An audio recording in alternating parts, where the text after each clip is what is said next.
Hello guys, welcome back to my new video ma'am. Okay, social media influencer haidi YouTube pariba, Facebook pariba video thagali ma'am jina ko. Koi paisa khajinaraga angamba akoi gi tarap tai ko lan jam na maruina chamga pot khara piru bai video ne ma se ma'am se yang mina je. Ma'am ko je sunu yok sale ba ko sida le re. Tiras luang sa. Luang vlogs. Luang vlog hai sorry. Yamba sida RJ couple sida ko gi Sal couple. Sai couple.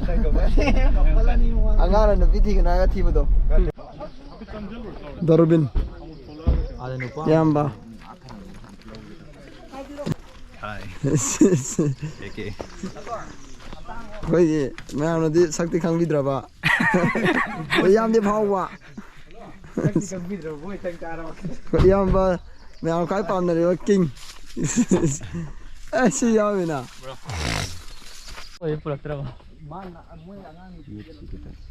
No idea komito. Koi na na bai no ko sem do tam dina ha haina we jeng kan em kano ji keteng sem do magi sigi adjustment to kan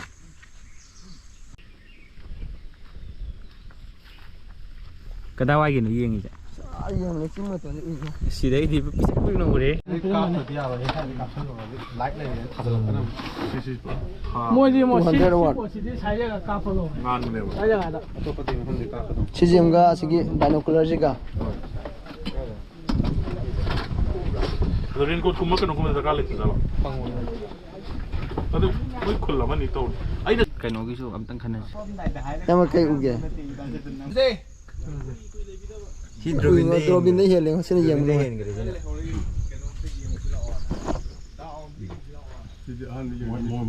moi na so moi fa de em lo le ram na na Sini magi kan oleh deh.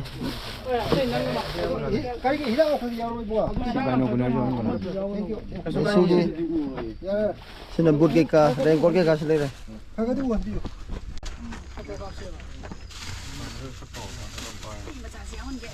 ma hai tari yamna kilometer ma pha da ba area oi bani na akoi su yam section na di hona ja bani adubu khau da na imbu se akoi gi tang kuni pan si da chanti oi na pisu le jeram ba area se akoi khau da na ma kai kudi makti gi noi kapsela ko de gi akoi si loi na kare ni akoi gi apik pa isa isu le ba kari ichal se kudi mak akoi loi na la jina kare adubu khoi haji haji kari hai ni akoi border area su oi ba aduga yamna nangnaba kugiga leneribba siga akoi ga yam nangnaba oibnina akoi si aki kujungba kaya amachu lei adubu haji kariani akoi khundi ngakta bayate khun ngakani haibagi wakhalon sida akoi nga ga leijari aduga haji area sidadi akoi thedokpa haji haji ki di problem thedokpudi ana tobudi leiti adu orgasu khoi tambangamde adi nga hayeng thokpa ya haji thokpa ya problem si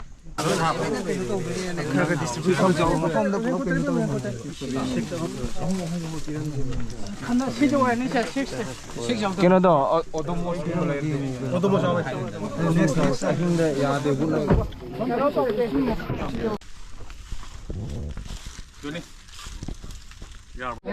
Ma'am sigi wapung pi ki area je ko.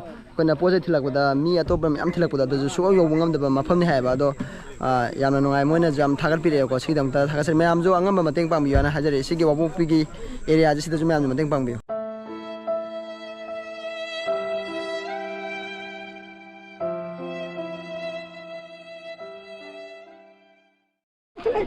Ma'am sina kan onai ba ko asa tha angang gi sina nupi gi yauri tan thang do han ne moi gi ju Kudong tiba nang gre ba ma'am Atadi interview phadana lawra baina wari do phadana li ge sma li interview nang ai ma tang sa ga Nam ja khoi ning thau khong da ne ba ko hoje sugunu da ge ning thau khong amu yaw re DSP thai thai na interview da lau lai bi ko matha de interview heavy da masu re phone ga video number ki khire ha be blogger em chon mi chon rồi nang nang ni nhang loi ma ka yang no yang no chicken thong di chicken ai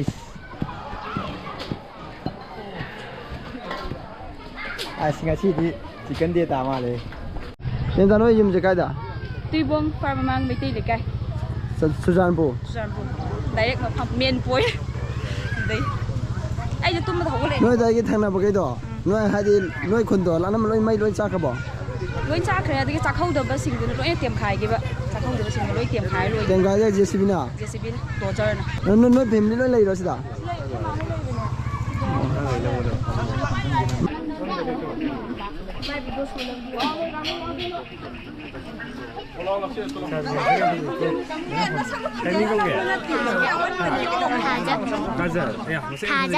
타자 타자 너무 커세요.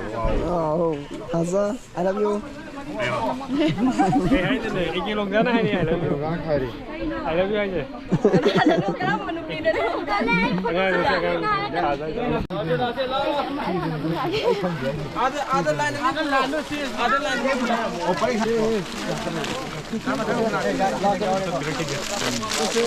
되게 버슬 라이트 봐.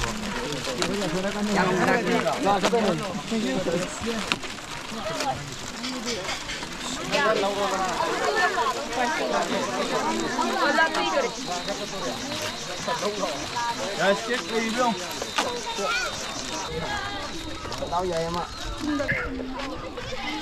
कोई मेस प्रेमिका ने सोमने सापुन दिरी bye bye bye bye thank you bro je kano dai ne ye ni thau khong tagi aduma sida volunteer oin leiba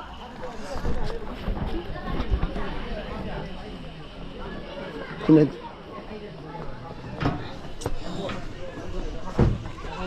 ni thau khong